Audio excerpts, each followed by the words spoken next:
ना चाहते हुए भी एक बार फिर से दिग्विजय के घर में यानी अपने ससुराल में हो ही गया रानी का गृह प्रवेश। एक बार फिर से टूटा अनीशा का सपना। क्या सचमुच इस बार रानी भी अपनी किस्मत को दिग्विजय से जुड़ने से नहीं रोक सकेगी?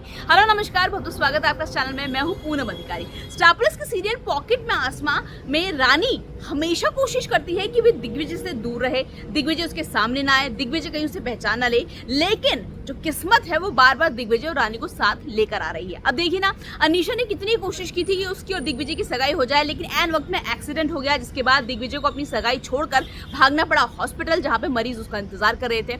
ऐसे में वहीं रानी के साथ अब एक नया ट्विस्ट आ गया है। दरअसल पहले तो रानी को जब ऑपरेशन थिएटर में ये बोला गया कि दिग्विजय सर ने बोला कि कोई एक्सपीरियंस नर्स चाहिए उसे ऑपरेशन थिएटर में मरीज का इलाज करने के लिए, तो जितनी भी नर्सेस थी उन्होंने फैसला किया कि रानी दिग्विजय सर के साथ जाएगी। और दिग्विजय बहुत खुश हो जाता है क्योंकि रानी बहुत अच्छे से सर्विस देती है, बहुत अच्छे से नर्स की जिम्मेदारी निभाती है। हालांकि दिग्विजय रानी को पहचान नहीं पाता, लेकिन वो खुश हो जाता है कि रानी एक जिम्मेदार नर्स है, उसको समझ में आ जाता है ये लड़की एक जिम्मेदार लड़की है। अब आगे क्या होगा?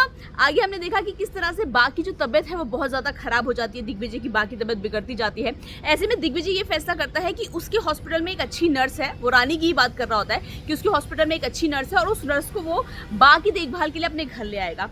तो जो हेड नर्स होती हैं वो ये फैसला करती है कि रानी को ही दिग्विजय सर के घर में भेजेंगे, क्योंकि दिग्विजय कहते हैं मुझे वही नर्स चाहिए जिसने ऑपरेशन थिएटर में मेरे को हेल्प किया था, क्योंकि वो नर्स बहुत अच्छी है। तो ये वो रानी ही होती है। तो रानी की वो मतलब आने वाले कुछ वक्त के लिए रानी को अब दिग्विजय के घर में उसकी बा को संभालना पड़ेगा। अब ऐसे में अपने ससुराल में जब रानी आ जाएगी तो कोई ना कोई तो उसे पहचान ही लेगा। ऐसा तो हो ही नहीं सकता कि रानी 24 घंटे अपने ससुराल में रहे और उसे कोई पहचान ना सके। आने वाले एपिसोड में क्या होगा वो भी मैं आपको अभी से बता देती हूँ।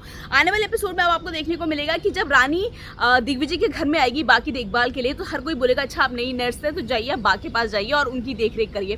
तो रानी बिना किसी से पूछे सीधा बा के कमरे में जाने लग जाएगी। तभी अनीशा बोलेगी कि तुम्हें तो हमने बताया नहीं कि बा का कमरा कौन सा है, तो तुम्हें कैसे पता चल गया? तुम तो पहली बार इस घर में आ रही हो, तुम्हें कैसे पता चल गया कि बा का कमरा कौन सा है? तो रानी बहुत बुरी तरह फंसने वाली है और कहीं ना कहीं दिग्विजय और रानी एक बार फिर से एक होने वाले हैं। मतलब बहुत कुछ मजा आने वाला है। जो भी और अपडेट होगा सीरियल में मैं आपको बताती रहूंगी। बस तब तक आपको क्या करना है, चैनल को सब्सक्राइब और वीडियो को शेयर।